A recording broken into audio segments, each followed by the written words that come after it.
It's the real word.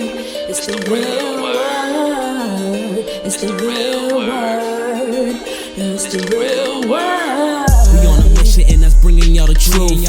You know the problem, but we get into the root. The devil watching, yeah, he always on pursuit. But Jesus is our rock, so we shall not be moved. We on a winning team, so we can't lose. We say facts, cause we hitting y'all with proof. Started from the bottom, now we standing on the roof. As God as our witness, we gon' make it to the moon.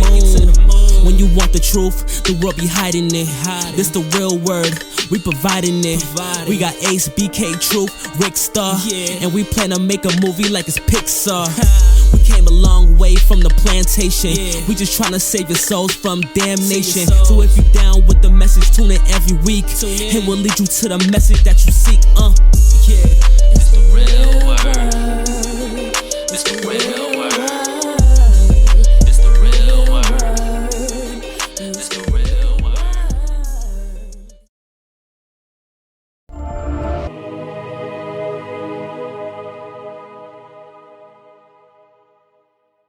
Welcome to the Real Word Season 9, Episode 20. Shout out to everybody that's been supporting. Shout out to everybody that has helped us to get this far so far. Shout out to everybody that has helped and support our Art Gallery Gala going down this Sunday at 279 Park Avenue at 6 p.m. We're having our Art Gallery Gala. Tickets are on sale right now on Eventbrite. You go to eventbrite.com and put in the Art Gallery Gala or put in the Real Word Ministries. Or go to the therealwordministriesinc.org and just look and click on Gala, and then it'll take you to the Eventbrite page. We're doing this to support Haiti. We're trying to build an orphanage in Haiti. The way that we're going to do this is by going to the island of Haiti and building connections with the people back home, and also finding resources and connecting it to other countries in order to bring in resources to the island of Haiti. As you may know, the island of Haiti has been disproportionately poor for a very long time. Why is this? We know the history behind it, and for those that do not know the history behind the island of Haiti, they were basically had to pay a tax when they claimed their freedom from France. And so because they had to take loans in order to pay this off, in order to give restitutions to the farmers that claimed the loss once they lost their Haitian slaves, they were in debt for a very long time. And so this system of poverty continued for generations into generations to generations, and so did the interest as it accrued. And so they still live in poverty, and we also know the natural disasters that occurred, such as the hurricanes and the earthquakes that rocked the island of Haiti, that caused devastations that they are still recovering from today. Even the palace, we know, in the capital still needs repairs. And so we're going to Haiti, and we're going to try to do the best that we can as well. You could do what you can by supporting us with the Eventbrite coming to the gala. We're going to auction off over 120 paintings. Shout out to Samuel Augustine.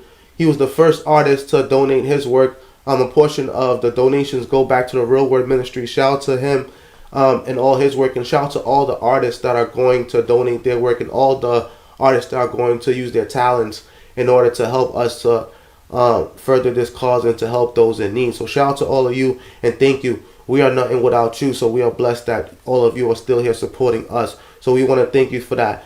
Thank you for all your support over the years, and thank you, God.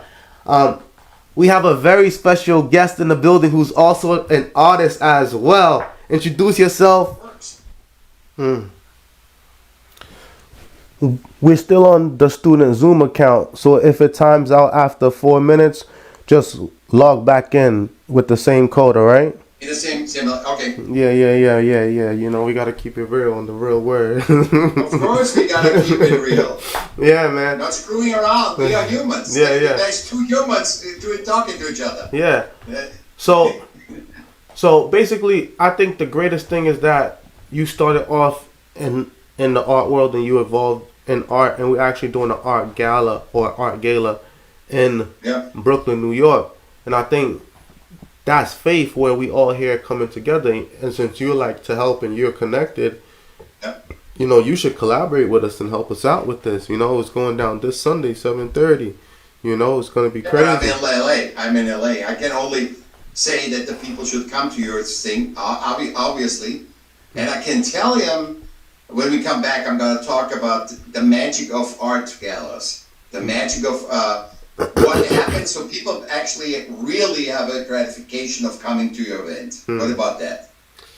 Yeah, man. Yeah. But you go some send I'm going to support. support you as good as I can. Yeah, man. You can send support, send donations, get your friends to donate. Yeah. Just because you can't come physically don't mean you can't buy a ticket, you know? Show some love, Yeah. you know? Everybody got to show some love, you know? But you forget I'm an artist, so We I'm an artist. We all And an that artist. equals- we're starving, right? That No, equals that's we're not starving. true. That's not true. Not all artists are starving, man. We can't say that. Now 1% are good. Nah, Literally, that's this is a big lie, Rick. We can talk about that. okay. Come on, It's let's a talk. big lie. It's like Let's talk about It's it. like Then. podcasting. 1% of podcasters make 99% of the profits of the revenues of podcasting.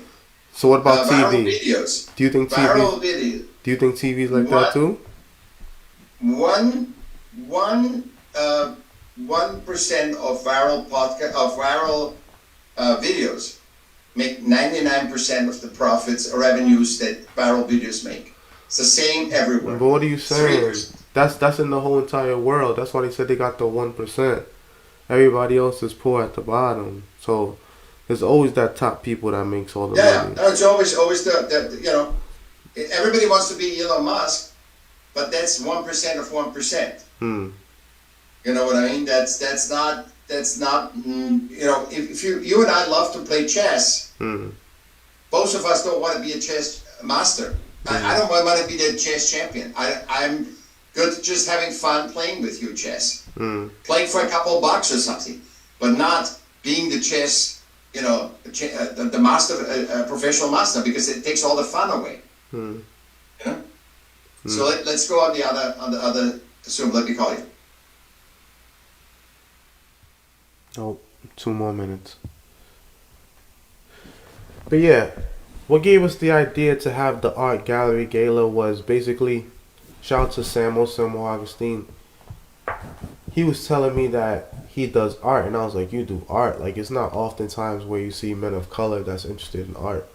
And I had my feelings in art just by seeing like beautiful things, like just seeing things on the wall that brought you to different places. And I've seen how when you put them on different backgrounds and different aesthetics, and the way it played, and the way it just looked, and the way you brighten up a room, especially if you put them together the right way. And so I was like, oh yeah, these will look good together. And so these things came to my mind, these things came, and the vision played out. And so when he told me he had all this art in this place, I was like, okay, let's go and see it. And I saw so much potential, and it's like a lifetime of art was how it was described.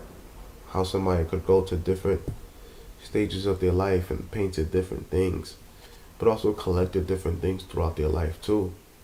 Things that was important to them, you know? Things that meant a lot. And so this is the vision that we wanted to share with the world and all those that are willing to come and see this. And, you know, just to witness something different, just to look at people that look like you and I, or people that look like me and you, you know? Like what son said, like, we all human, right? Like, we all human, so we all having this human experience. We all different people from different backgrounds meeting together, talking together as one. And even as we go through different changes and different metamorphosis or metamorphosis, we learn different things. I could say that like I went through something like that. I went through a period of time where, you know, I had to be real and honest with myself, especially when it came to other people.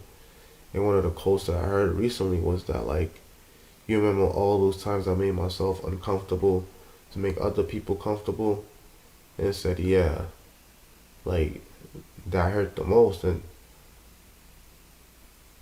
other than that, I said, I felt that. And I was like, yeah, I felt that. Like, it's mad times where you like, alright, let me do this just to make someone else happy. But then there's times when other people try to force it on you, like force their will, force certain things on you. Like, ah, man, relax. Like, you know, like, that's not for me. Like, you know.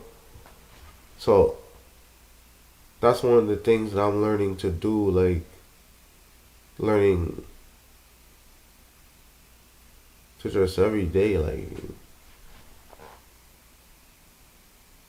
just see the world for what it is. Like, you know, experiencing everyday changes, looking at the world for what it is. There's a lot of crazy things I see every day, crazy things I hear every day, things that, you know, has become the norm, but still you're like, oh, I wish things could change, things get better. But you also got to be wary, you got to be aware, you got to be mindful, you got to be paying attention to all the things that's going on too. Let's see if old buddy came back on. He may or may not.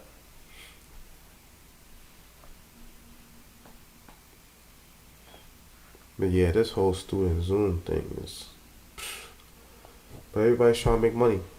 And then the one thing about Zoom is the way that it was able to monopolize that situation and then go public with the company and then bring in so much money. And the company grew.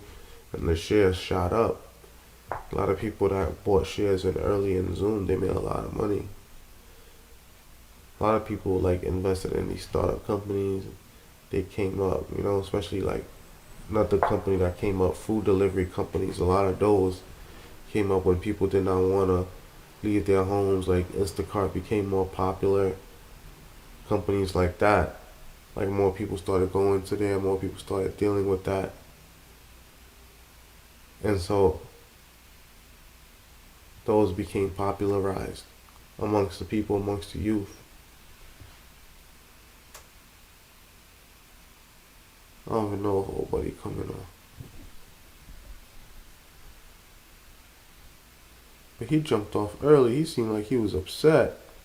I don't know what he was upset about, talking about me playing chess, this and that. I guess he felt upset about the conversation, but to be honest with y'all, him and I, we spoke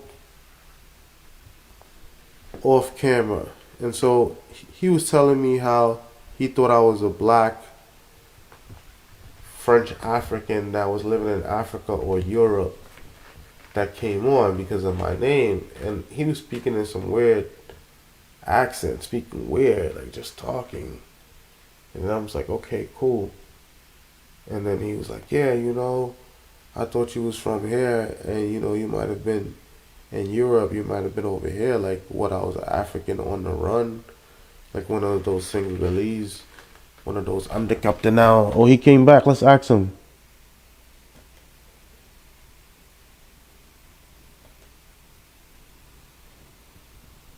Yo, buddy, man, you gonna live forever. You actually came back. Yeah. I tried 5 times. I couldn't. It didn't let me in the Zoom. No, now it let me in. No, it wasn't that. You know what happened?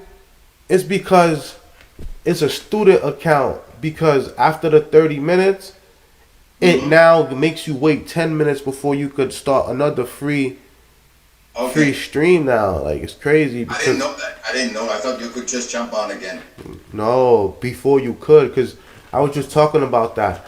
During the pandemic, Zoom had came out and it became popular amongst school students and college students, and then it became more popular, and then it went public, and the shares increased, so it became more expensive, and that's how it made so much money. So it became from a free version to free for students to now pay subscriptions. They're making big dollars. So now after the free 30 minutes, you gotta buy a subscription or you gotta wait a different time for the free stuff. It's almost like they put you on a waiting list. Like, you gotta wait now. But what if you take a different link?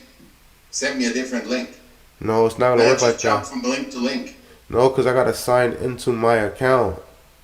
Oh. I have the Zoom connected to my email because it's a student account. Okay. I got it when I was in grad school at Fordham. That's what I was talking to the people. Like, during that 10 minutes you was locked out, I had to talk to the people for 10 minutes in order to keep the show going because we're live right now. We're live. Like, I just kept it going. I just kept talking. and I was telling them the story about how you thought I was an African that was hiding out in Europe, and I was like, I'm the captain now. Yeah.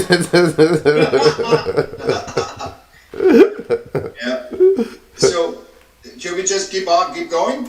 Yeah, let's keep going. Why not? So we were talking about the magic of art openings and galas. Yes. Is the magic is I did the research on this, and I looked what people do when they meet in art, and I always found very comfortable because nobody cared about if it's a woman or a man, what sexual orientation, what race. Nobody cared when they met in art environments. And then I said, oh, that's interesting. And then I found also out that nobody's looking at the art. The people are just liking the magic of being surrounded by art. And that drives is so powerful that they learn that they are one human family, not a system-defined, categorized, stereotyped family. So the people, the magic of art is so powerful that when you are surrounded, even though you don't look at it, there's no, nobody says, hey, you're a gay person, get out. Or you're a woman, you shouldn't be here. This is a man's business. It's just amazing what this magic does. And you see it in concerts when 10,000 people sing the same song.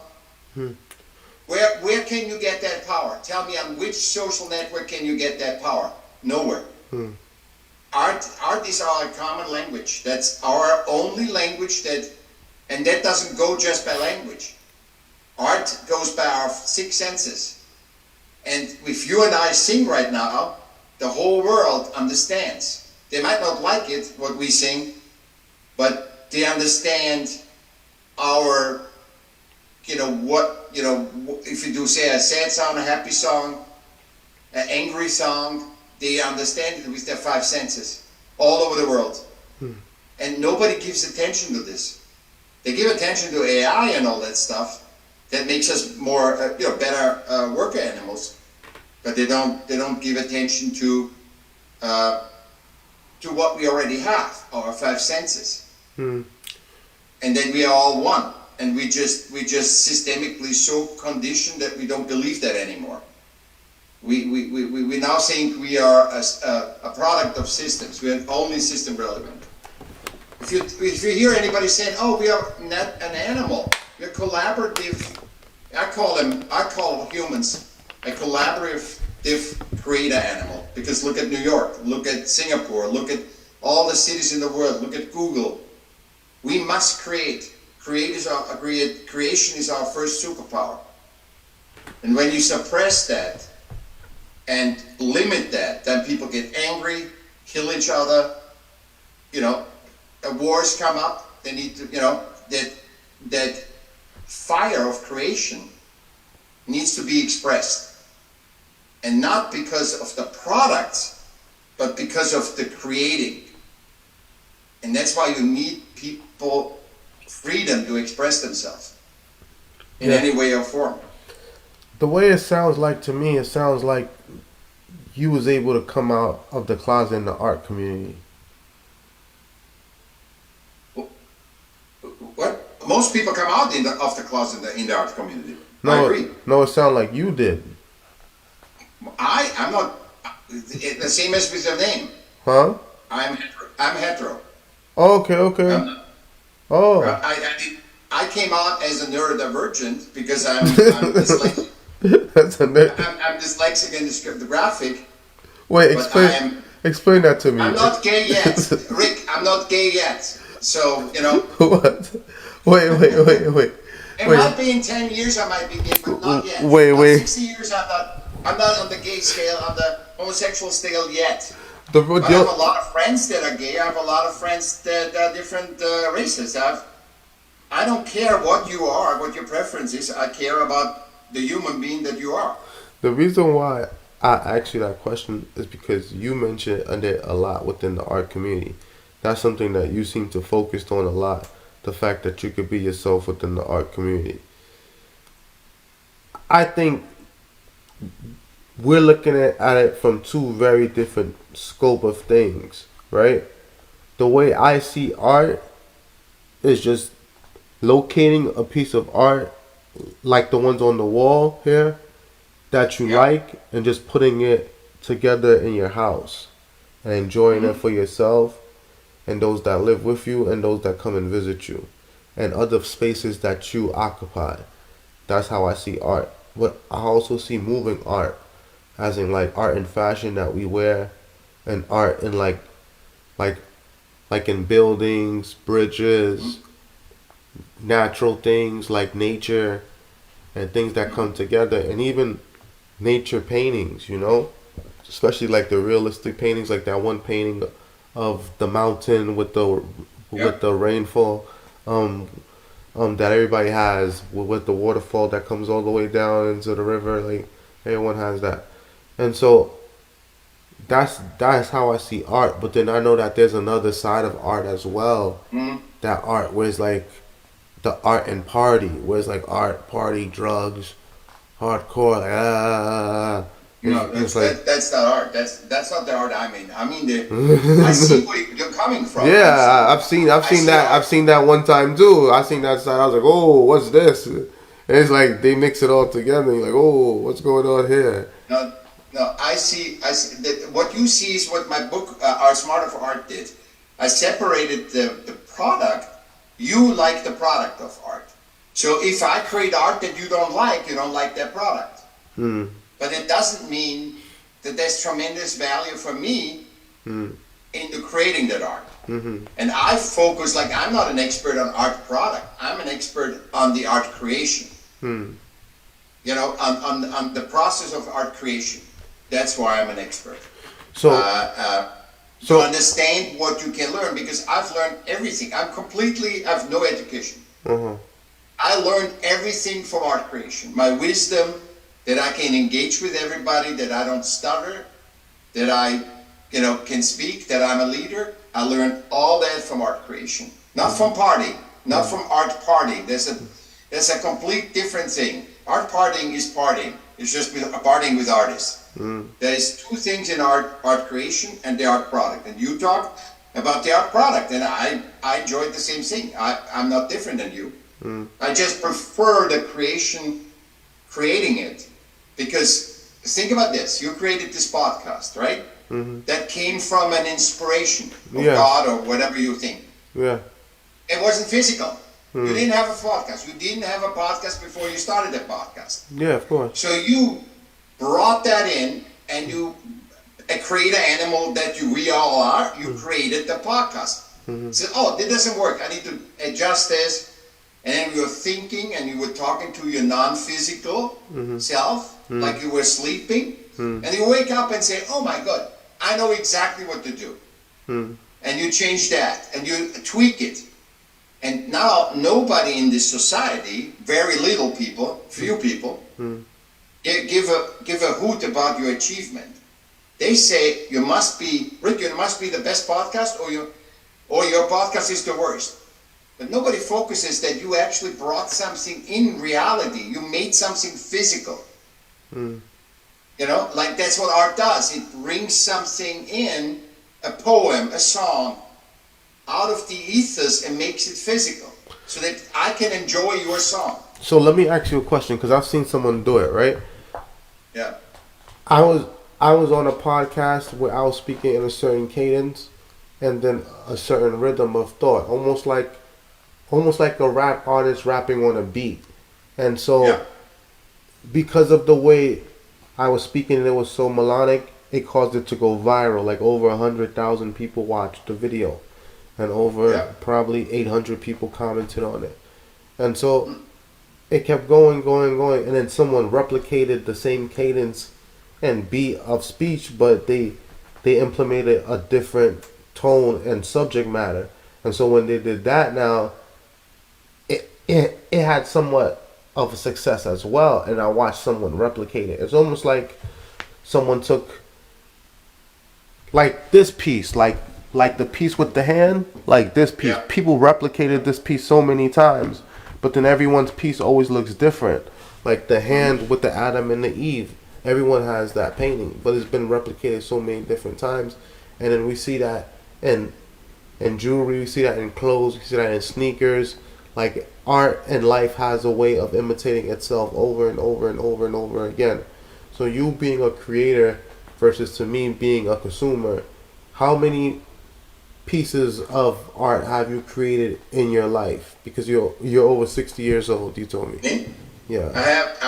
I've created at least 4,000 paintings. Mm-hmm. I've done a book. I've written a book where I made 300 paintings in 3 days. Mm-hmm. I wrote.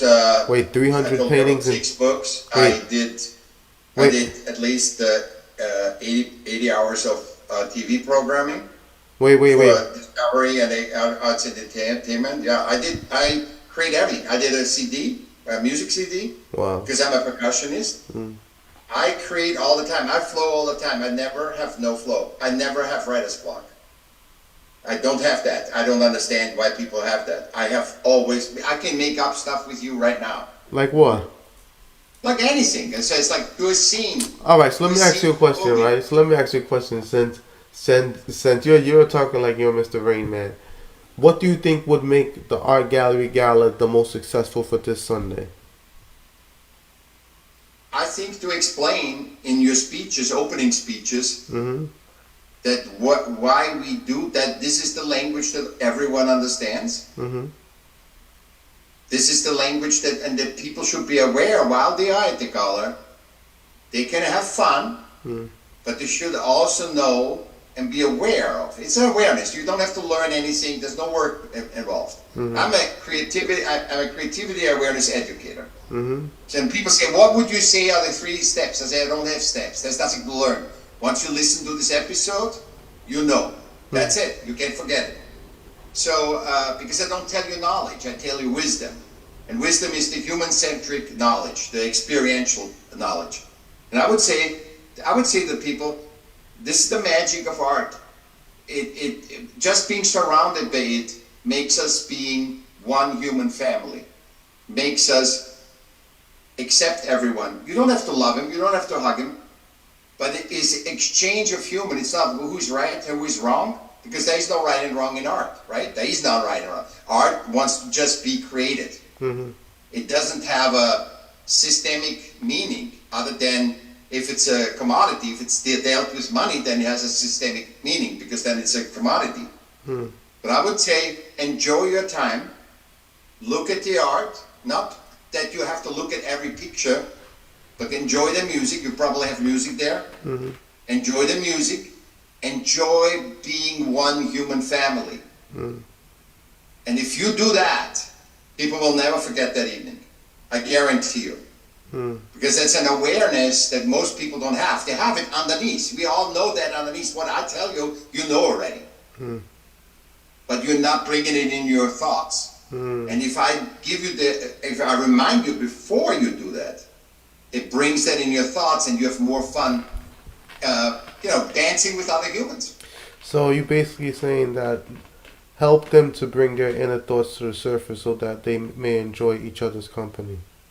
Exactly.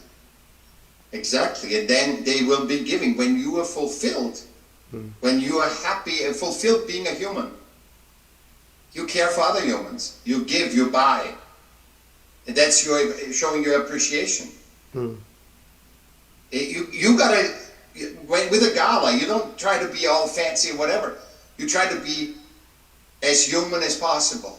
Mm. I work a lot in hospitality, and what hospitality has totally forgotten is this is an archetypal ritual where humans get out of their caves and they go to the campfire, and the campfire is now a restaurant. Mm-hmm. And they meet in the restaurant to tell stories and exchange food. That is so ingrained in every piece of DNA of us but restaurants don't look at that. They say, how much can the waiter sell to the thing? It's not about celebrating humanity. It's about how much money can we make. And this is everything. Everything is about that. money is a symptom, it's not a cause. It's a symptom of having a good song is money. A symptom of a good time is money. A symptom of a good movie is money. So it's not, oh, I'm making a lot of money. I manipulate humans to get a lot of money for junk that I create that is paid for. That's not what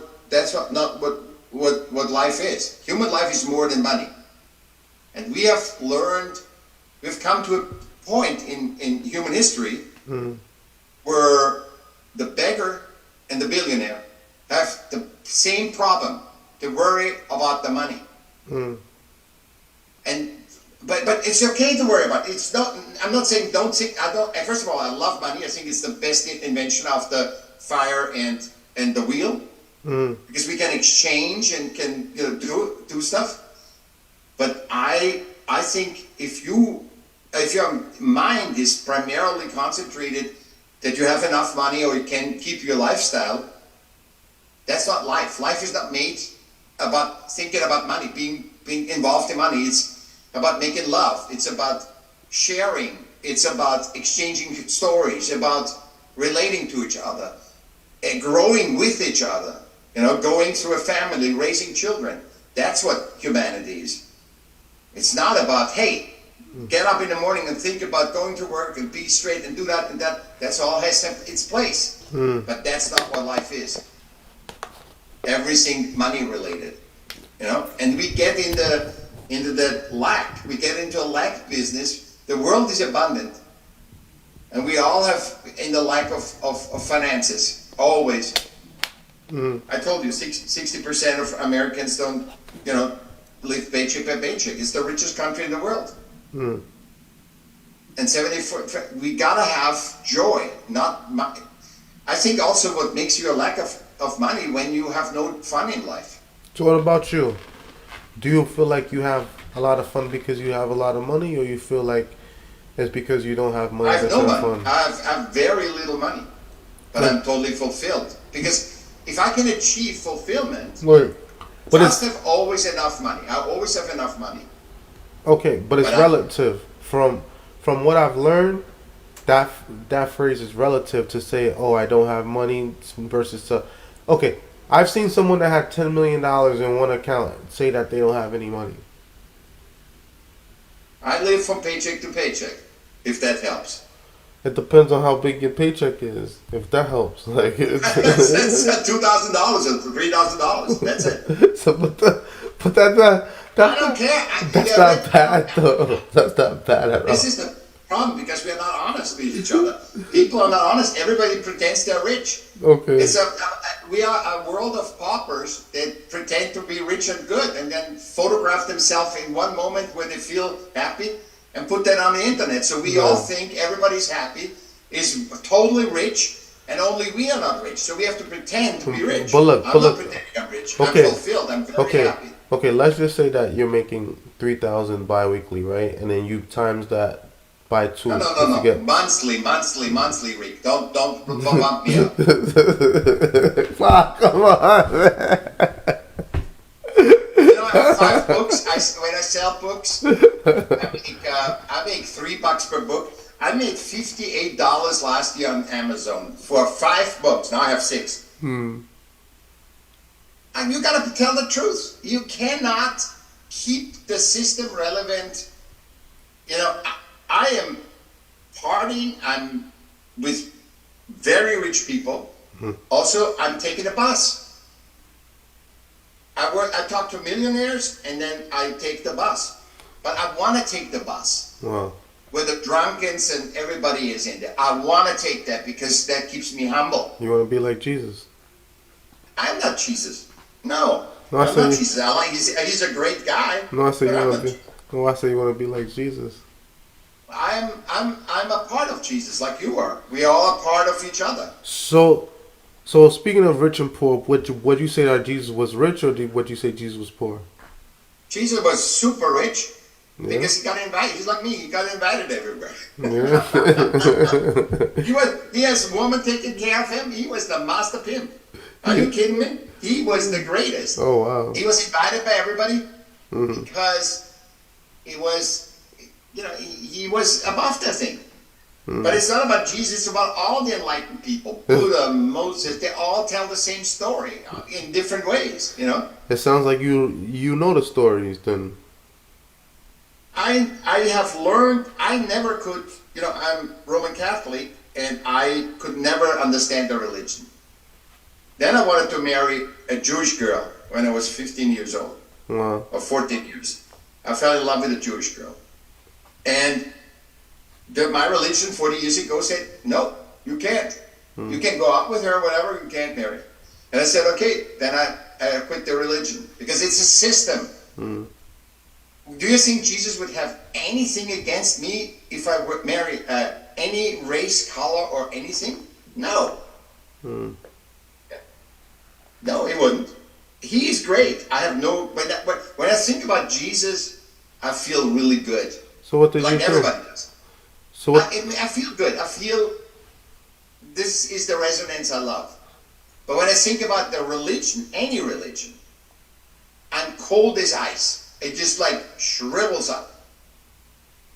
Because I know, and I'm not against religion. The religion does a lot of good stuff, but it always does a lot of bad stuff. But it does a lot of good stuff, like what you do, right, to help Haiti. That's a good stuff. But and also the social thing that people can go there when they are in need. To be a community that's all human centric, I totally support that. But I personally, to get an enlightenment about religion, about how to be human, I shrivel. I shriveled up. I mean, basically I have no feeling. I'm not having disdain for it. I have no feeling. But when you talk to me about Jesus, I feel good. I always feel good. I feel happy. So look, since you didn't get to marry the Jewish girl, who did you get to marry? I married a Jewish girl, another one. But so you love Jewish girls, huh? I didn't marry this one. But it's okay. This is life. Is it okay? It's okay, yeah. Yeah. It's, you go through your taste. I had, none of my girlfriends look ever the same. Yeah? Tell me about it. No, I had one that looked like Heidi, then I had one... Who's Heidi? Like blonde, like a blonde, very white girl. Oh, you like and that? Then I had dark girls, then I had... What's a dark girl? Jewish girls, then I had... wait, what's a dark girl? She was Jewish. She was a dark Jewish girl. What's a dark Jewish girl, though? Explain it to me. Like a Middle Eastern Jewish girl. Oh, okay. She wasn't a white, she wasn't from Europe. Okay, so she was like more brown, you're saying? Yeah. So. Yeah.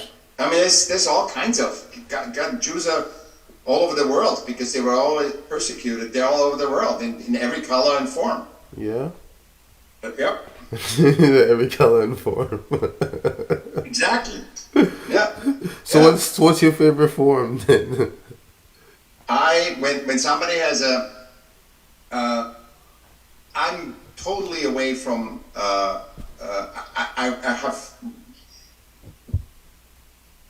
I think I'm more drawn to mixed races. You see, before you was like how you feel like you're in the mold where you will never stutter and that everything just flows out. But then when certain questions come about, then it's like you get a little political on us. It's like you're like, no, I want to give you the right answer. I want to give you the correct answer. So give us the answer then.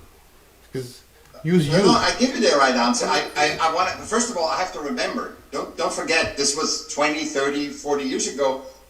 And you asked me from then, and I have to recall that, which I make up anyway, because we all make up our past. Yeah. We all edit and make up our past. Yeah. So it's, I'm here right now with you. Yeah. But I make up my past, and I believe in the future or whatever. I'm not a futurist guy, but But you make it up as we go, you know? Yeah. So, but that's not lying. It's just how I recall my girlfriends, for example. Oh, okay. I hear you. So you just like Jewish girls, you're saying? I love the Jewish race, but I also love the race. That humans You like the race? What race you talking about? No, I like also black people. I like Asian people. Because it's about the human. Because You like black people? Yeah, no, there's assholes everywhere, and they're good people. There's assholes because everywhere. You show up as a black guy. Wait. What assholes have to do with anything? Like, what it came to that? Like, where did that come from? But if you show up as a black person, whoa, that doesn't mean it just gives me nothing about your truth, how what character you have. Nothing. It doesn't. If I look at you, you're Asian, you're Jew, you're whatever, and you define yourself as that, Palestinian or whatever. That doesn't mean that's a systemic categorization that systems did. And say this woman and man. I look as a woman first as a human. Obviously I see she's a woman, but I see her as a woman. I see it as a man. I see it as a human. That's my dyslexia. You see, that's my dyslexia. Oh man, you're dyslexia now. You know? I see it as a human, you know. Okay. Yeah, that's crazy. I mean, and I think we all have that problem because everything. Well, I think we all have the problem. Systemized. Look at our sexuality. In the last, how long we have the LBGDA, IBCD, Yeah, I don't know about all that. I cannot. I don't even know what the things mean in that. I don't know. I cannot. You brought it up. I didn't bring it up. You did. I have no clue what it even means. I don't know. You brought it up. I'm saying. I wasn't speaking on it, my brother. I wasn't speaking on that. I speak of that because I say. Yeah, that's a touchy subject right now. Put on you. Yeah. And you just have to know it. There's no explanation. And I don't know. There's no explanation why. Why do we need to say? Why do we need to classify? Let's go to black because you are here. Yeah, so let's go to black. Why you have to classify somebody African American when I've met quite a few people that said I don't identify. I'm American. Okay. Stop right there. Let's go bar for bar. Since you really want to break it off. First, if I'm classified as African American, then what are you classified as? Or what do you classify yourself as? On the sense. Okay. No. Okay, so you consider yourself white Caucasian. That's bullshit. It's complete bullshit. There is no such thing as Caucasian. All right, we have. There's no such thing. Okay, we have 10 minutes left to break it down. So let's not waste any time. Okay, you see, when you apply for a job on the application or the census, there's a couple boxes. There's like Asian, Alaskan Indian, there's Native American, there's Black African American, there's Hispanic, non-white, and then there's white, Caucasian. Which one do you check off? That's what I'm asking. Prefer not to say. Oh wow, so you check off prefer not to say. Why? Is that really because what you check off? I'm a human. I'm not a system. Okay.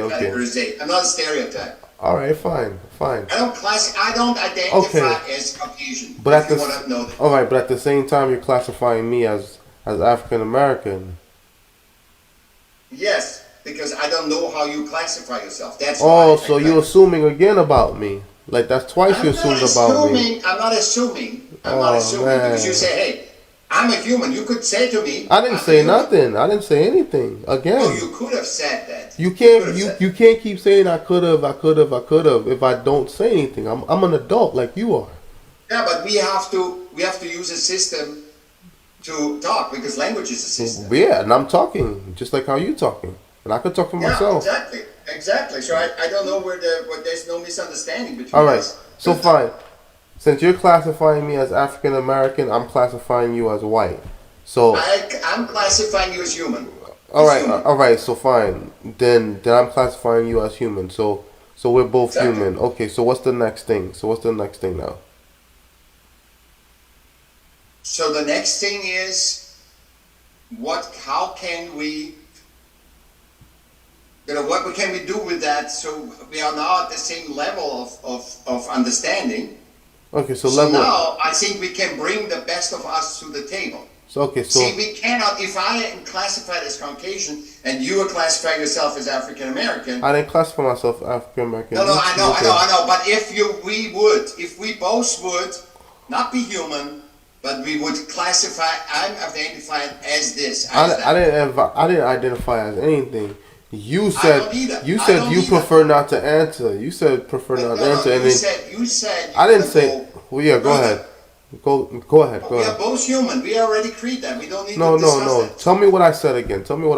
Go ahead. You said you identify as human. We are the same on the same level. We have the same opinion. Yeah, I identify as human. You identify. That's after you. That is the correct. That's after you specify that you identify as human, and I said, okay, I as well identify as human, so that we can identify together, so we can have this conversation. Yeah. Okay. And now we have a basis that is better than if I say I am whatever.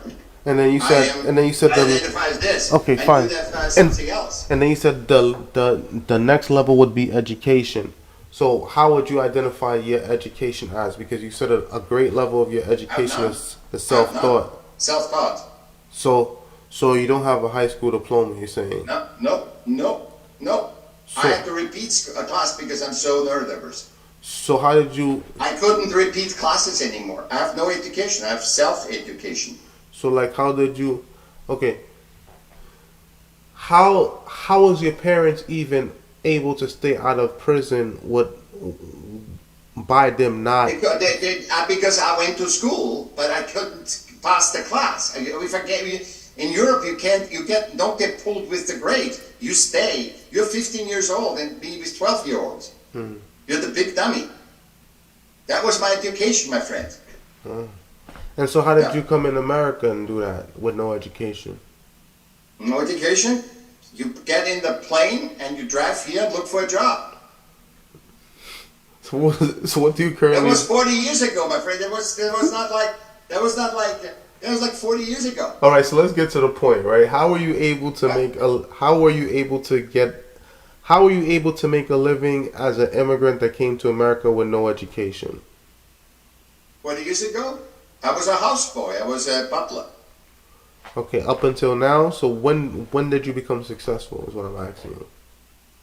I never got as successful. Nah, man, because you told me before about all the stuff that you did and all the things that you was involved in. Yeah, but that's involved is because I told you I'm invited. People say, hey, I want to collaborate with you. I want to work with you. Yeah. But I haven't learned that. I've learned that I have taught myself to paint. I don't have mentors. I'm alone here in America, right? 40 years ago. I'm alone. I had to teach myself to paint, to make music, to everything. That you can do it yourself, and that also. And you mean to tell me that you never sold none of those 4,000 paintings that you made in your lifetime? No, I sold $11,000 paintings. All right, but then. I also gave 70. My last 75 paintings, I gave to a friend of mine. I gave him that because they had a new house and they had nothing to hang and they loved my paintings. So let me ask you. Okay. So you gave him 70 paintings. Let's start there, right? How big was the house to fit 70 paintings? That's a big house in the Hollywood Hills. Okay, exactly. And I'm pretty sure that a lot of people come and they visit that house. So it's like a free gallery for you. Yeah, you're good businessman. But that was not my intent. And I've given them away 3 years ago, and I haven't sold a painting yet. Yeah. So I'm just saying everybody is trying to be the pimp, the knower, the money maker. Everybody's successful. I'm successful because I'm fulfilled. I'm happy when I wake up, and I'm happy when I go to bed. Mm-hmm. Even though I live paycheck by paycheck. That's an art. That is an art to do. But at the same time, there was times when you did have lump sum of money coming in that helped to propel your success. Yeah, but there was minute, like $11,000. How long does that take? I know artists that make 40 grand and the gallery takes off. Of course, but that's How not long what can I'm you saying. live of 20 grand? That's not what I'm saying. I'm saying you making 20 grand plus your annual salary and your investments.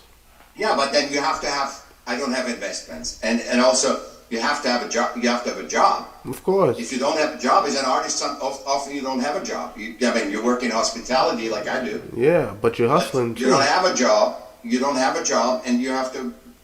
If you have the luck to sell, then you're good. Then you're good. Well, Yeah. See, this is what I keep. I'm living what I preach. okay, so since you're living what you preach, like obviously the real word is auctioning off art in order to obtain donations in order to help Haiti. So you're talking about you gave your friend 70 paintings, so at least donate us one. Oh yeah. No,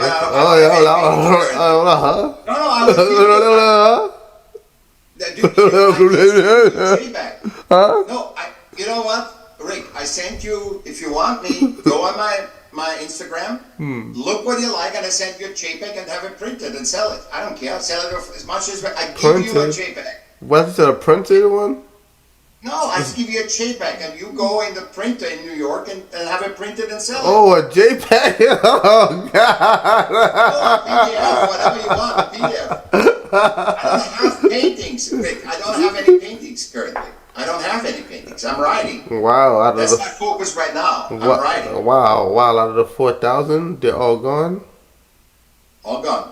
All gone. Wow. But you can see them. So that means you're rich then. So that means you're rich. The original are gone. They're gone. Yeah, so that makes you rich because you sold them all out. Ah, got you. I know you want. I am feeling honored that you want me to make me a rich man.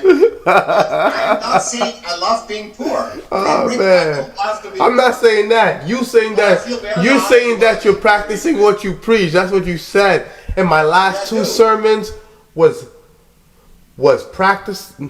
preaching while practicing, and also ministerial malpractice. And just now you said that you was practicing what you was preaching, and earlier you said you had done over 4,000 paintings in your lifetime, and you said you gave your friend 70. I asked you for one, then you're gonna tell me you have none left. I have none left. I swear to God. That's crazy. No, I mean, there was COVID. I had to go to a little, man. So look, live in a little what if you make apartment. one? What if you make one? What did you say? What if you make one? I don't have paints or anything. I'm living at a friend. That's why I'm living at a friend. I couldn't even pay rent. Wow. I'm honest. I'm not telling you, Rick, that I'm the God of everything. But I'm happy. Well, guys, it ended for him. Tell me what you guys think, man. Drop a comment, drop a like, drop a subscription. Tell me what you guys think about that interview. Tell me what you guys think about what he was saying and all this other stuff. Tell me if you believe him. Tell me if you think I should believe him. Tell me if you think he was even believable. Because at the end of the day, I think that the man was capping. I think that this man talking about 4,000 and he talking about it's none now left over. I think he was capping. So on another note, thank you for tuning into the Real Word. Shout out to everybody that's been watching. Shout out to everybody that's been supporting. Shout out to everybody that has helped us to get this far so far. Shout out to everybody that has came on and that has watched this episode. Shout out to all the people that continue to support and continue to help. This Sunday at 275 Park Avenue, 125 paintings are being auctioned off. So shout out to everybody for supporting. Shout out to everybody that's helping us to get this far so far. Shout out to all the people that has copped the ticket so far. Go on that eventbrite.com, put in the Real Word Ministries Inc. or put in the Art Gallery Gala or Gala on Eventbrite. Check it out, or follow us on Instagram at the Real Word Ministries Inc. on Instagram. That's the Real Word Ministries Inc. on Instagram, or Facebook.com/the Real Word 7, the Real Word 7, like the 7 on Mike Vick, or the Real Word Ministries Inc. on Facebook, and also catch us on the podcast at Spodify, Soundcloud, and Pandora. And also you can catch us on the Brick Network. Shout out to the Brick. We're on there every Tuesday and Thursday at 1, 4, and 12. So shout out to everybody who's been supporting. Shout out to everybody that's helped us to get this far so far. Let's close this out with a prayer. Dear Heavenly Father, we thank you for all that you've done for us. Thank you for this moment in time. Thank you for this ability to be here together as one, Lord. Thank you for helping us to continue to be positive, continue to be doing this thing. Continue to just be here, Lord, in your grace and in your mercy. Continue to help us have a success. Bless us, Lord. Bless our gala. We ask you to bless the people, to bless this ministry, Lord. This ministry of yours, this ministry of giving, this ministry of love. Dear God, we ask that you continue to be there with us, order our steps. In the name of Yahshua, the Son, Jesus Christ. Amen. Amen. So we released unto the hands of God. Shout out to all y'all for coming. Wait, let's check one more time. Let's see if the thing is still blocked off. Oh, 7 minutes. Oh, no. We're not waiting 7 minutes. Matter of fact, I just packed up. If it still come on after he's still there, we'll still see. But in the meantime, we out here. Deuces. It's the real word. It's the real